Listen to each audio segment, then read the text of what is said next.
अब एक क्वेश्चन ये भी पूछा जाता है, कथात्मक इतिहास के जनक किसे कहते हैं, जो कि हमने लिख दिया है, इसे नोट डालकर लिख सकते हैं। क्या लिख सकते हैं? नोट डालकर लिख सकते हैं। हेरोडेट्स को कथात्मक इतिहास का जनक भी कहते हैं। आप लोग नोट्स बनाते रहिए साथ में। हम आप लोगों को अपनी लिखी नोट्स प्रोवाइड करेंगे। यदि आप लोग टेलीग्राम हमारे चैनल से ग्रुप से जुड़ना हो तो जुड़ सकते हैं। टेलीग्राम ग्रुप का लिंक क्लास के डिस्क्रिप्शन में दिया गया है, वहाँ से क्लिक करके आप लोग जुड़ सकते हैं। देखो, इतिहास इतिहास का अर्थ जान लेते हैं। इतिहास का अर्थ क्या है? इतिहास एक ग्रीक भाषा का शब्द है। क्या है? इतिहास एक ग्रीक भाषा का शब्द है। इतिहास किस भाषा से लिया गया? ये भी क्वेश्चन पूछ लिया जाता है, पूछा नहीं जाता लेकिन बता देते हैं। इतिहास को ग्रीक भाषा से लिया गया है। वास्तविक रूप में जो भी घटना घटित हुई है, वास्तविक रूप में जो भी घटना घटित हुई है, यह घटनाओं का क्रमबद्ध लेखन ही इतिहास कहलाता है। इतिहास को दो भागों में डिवाइड किया गया है। पहला है इति और दूसरा हास। इति का मतलब है इस प्रकार और हास का मतलब है घटित हुई घटना। नंबर 1 है भूतकाल या अतीत। भूतकाल का मतलब होता है पुराना, जो बीता हुआ। अतीत में जो भी कुछ घटनाएं घटी हैं, मान लो कोरोना चल रहा है। कोरोना एक प्रकार का हमारा इतिहास ही बन गया है। तो यही लिखा गया है, भूतकाल या अतीत में जो कुछ भी घटनाएं घटी हैं या उसका विवरण या अध्ययन ही इतिहास कहलाता है। दूसरा नंबर है हमारा, इतिहास हमको अतीत से वर्तमान की शिक्षा प्रदान करता है।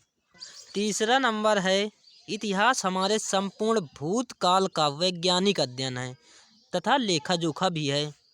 यदि आप लोग अभी तक क्लास को लाइक नहीं किए तो क्लास को लाइक जरूर कर देना। इतिहास की विशेषताएं जानते हैं। इतिहास की विशेषताएं हैं क्या?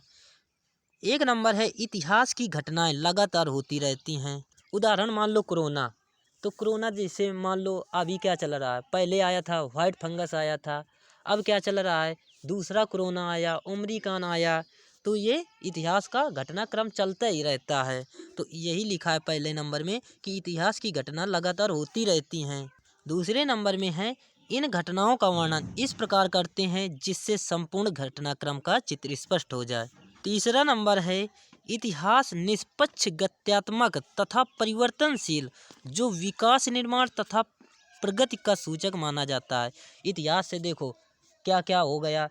देखो, एक इसको वैज्ञानिक भी रूप माना गया है। इतिहास को वैज्ञानिक रूप भी माना गया है। देखो, विज्ञान से क्या क्या हो गया। आप लोग तो सभी लोग समझदार हो, डीएलएड की तैयारी कर रहे हैं, तो आप लोग देखो क्या है, आपके रेडियो फ़ोन बन गए, ये मोबाइल बन गया, कंप्यूटर का निर्माण हो गया। ये सब क्या है? इतिहास ही की देन है। वैज्ञानिक अध्ययन ही इतिहास है। और जो भी परिवर्तन होते हैं वही तो इतिहास है हमारा। इतिहास का महत्व देखते हैं। इतिहास का महत्व है क्या?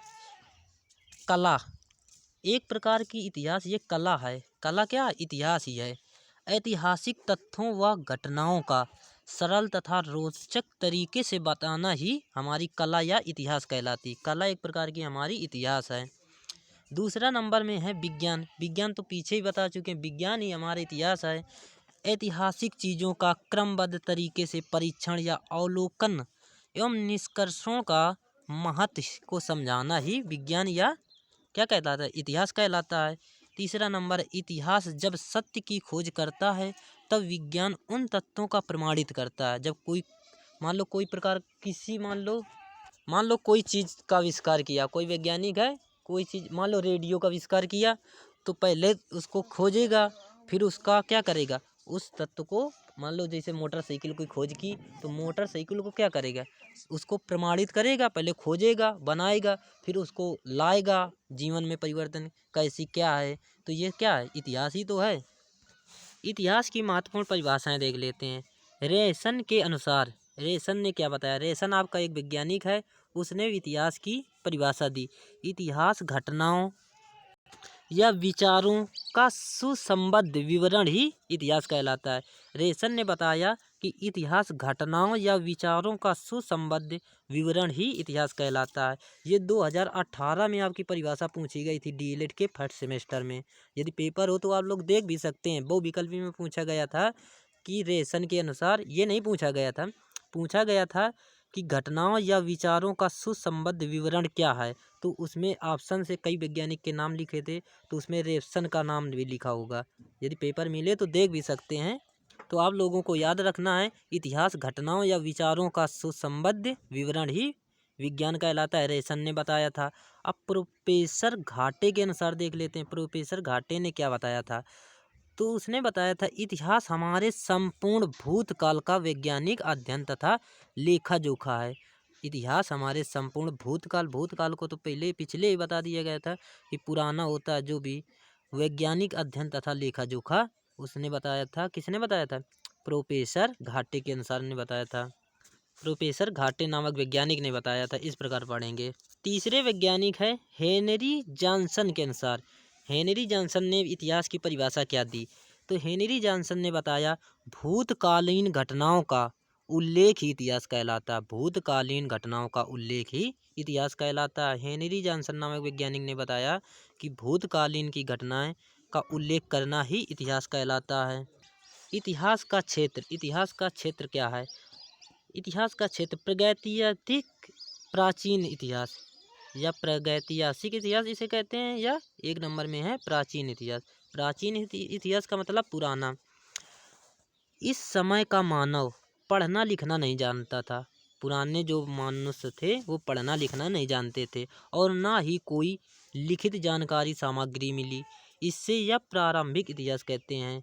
जब पहले के जो मनुष्य थे वो पढ़ना लिखना तो जानते नहीं थे, तो इसलिए इसे प्रारंभिक इतिहास कहा जाता है। आधुनिक इतिहास, दूसरा नंबर है आधुनिक इतिहास। इसमें ऐतिहासिक घटनाओं तथा तथ्यों के बारे में बताया गया। इसमें मानव पढ़ना लिखना तो जानता था और लिखित जानकारी मिली। देखो, लिखित जानकारी मिली थी। इसे वर्तमान शताब्दियों का इतिहास कहते हैं। क्या कहते हैं?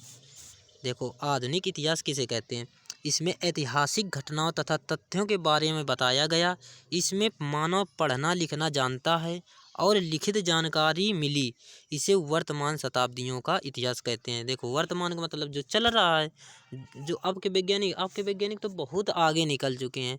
ये पढ़े लिखे हैं, तो यही लिखा गया है कि इस आधुनिक काल में मानव पढ़ना लिखना जानता था और लिखित हमें जानकारी मिली।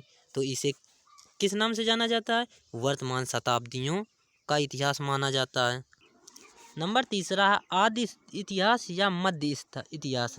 इस समय का मानव लिखना पढ़ना तो जानता था, परंतु उसे जो लिखित सामग्री मिली उसे सही से पढ़ नहीं सकता था। जैसे मान लो पहाड़ों में कुछ लिखा मिलता है, उर्दू टाइप लिखा रहता है, किस प्रकार लिखा रहता है, तो हम उसे पढ़ नहीं सकते। लेकिन पढ़े लिखे मिले थे, लेकिन हम उसे साक्षात पढ़ नहीं सकते थे।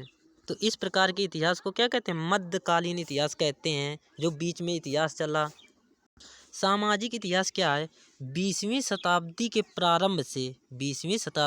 प्रारंभ से मानव समूह को समाज का अध्ययन किया जाता है। देखो, सामाजिक इतिहास में क्या बताया गया? 20वीं शताब्दी के प्रारंभ से मानव समूह को समाज का अध्ययन किया जाता है। मान लो सामाजिक इतिहास, जो समाज का जिस मनुष्य को पहले समाज का ज्ञान था, जब से ज्ञान था, 20वीं शताब्दी से ज्ञान था, तो उस समय के बाद जो भी मनुष्य हुए उसे सामाजिक इतिहास कहते हैं। इसमें समाज का ज्ञान हुआ मनुष्य को। सांस्कृतिक इतिहास, इसमें समाज और देश की शिक्षा, साहित्य, चित्रकला, संगति आदि के बारे में अध्ययन करना। सांस्कृतिक इतिहास हमारा क्या है? जिसमें संगीत, चित्रकला, शिक्षा, समाज जो सारे देश में हो रहे हैं, वही हमारा सांस्कृतिक इतिहास है। जो अब चल रहा है वही सांस्कृतिक इतिहास है। भारतीय इतिहास के स्रोत, भारतीय इतिहास के स्रोत क्या क्या हैं? प्राचीन भाषा के इतिहास में सभी इतिहासकारों और वैज्ञानिकों के अलग अलग विचार हैं। देखो, पुराने समय से जो हैं वैज्ञानिक हैं, इतिहासकार हैं, उनके अलग अलग विचार हैं। तो कौन कौन से विचार हैं ये देखते हैं। नंबर 1 है अनैतिहासिक ग्रंथ या धार्मिक ग्रंथ। दूसरा नंबर है ऐतिहासिक ग्रंथ। नंबर 3 है विदेशी यात्रियों एवं लेखकों का विवरण। नंबर 4 है पुरातत्व संबंधी सामग्री। अब इनके बारे में जान लेते हैं कि धार्मिक ग्रंथ हैं क्या। अनैतिहासिक ग्रंथ या धार्मिक ग्रंथ, भारत के अनेकों प्राचीन ग्रंथ धार्मिक इसी में आते हैं। धार्मिक ग्रंथ इसी में आते हैं। भारत के अनेक जो ग्रंथ बने हैं, जैसे मान लो वैदिक साहित्य, बौद्ध साहित्य, जैन साहित्य, ये सभी हमारे धार्मिक ग्रंथ में आते हैं। वैदिक साहित्य क्या है? अब वैदिक साहित्य भी जान लेते हैं। वेद, वेद पवित्र धर्म ग्रंथ है। क्या है? वेद एक पवित्र हमारा धर्म ग्रंथ है। इसमें हमें आर्यों के विषय में जानकारी मिलती है। जो आर्य लोग पहले के लोग थे, उनके विषय में जानकारी मिलती है हमें किससे? वैदिक साहित्य में, या वेद से कह लेते हैं। वेद कितने होते हैं? आप लोगों को तो पता ही होगा, सबसे इम्पोर्टेंट है, पूछा भी जाता है क्वेश्चन। वेद कितने होते हैं? वेद 4 होते हैं। कौन कौन से वेद होते हैं? सामवेद हो गया, ऋग्वेद हो गया, यजुर्वेद, अथर्ववेद, ये 4 वेद होते हैं। देखो इसमें आ ही गया वेद के प्रकार। वेद के प्रकार भी पूछे जाते हैं। वेद के 4 प्रकार होते हैं। कितने प्रकार होते हैं? वेद के 4 प्रकार होते हैं। ऋग्वेद हैं, सामवेद हैं, यजुर्वेद, अथर्ववेद, ये 4 वेद हैं। देखो ऋग्वेद में क्या हुआ? पाठ और संवाद, कथोपकथन। मान लो ऋग्वेद में पढ़ना लिखना सब चल रहा था, तो ऋग्वेद को प्राचीन वेद कहते हैं। सबसे प्राचीन वेद कौन सा, किसे कहते हैं? ये क्वेश्चन पूछा जाता है, सबसे प्राचीन वेद किसे कहते हैं? तो सबसे प्राचीन वेद कहते हैं ऋग्वेद को। बहुत इंपॉर्टेंट क्वेश्चन है। सबसे प्राचीन वेद को ऋग्वेद कहते हैं। सामवेद में क्या हुआ?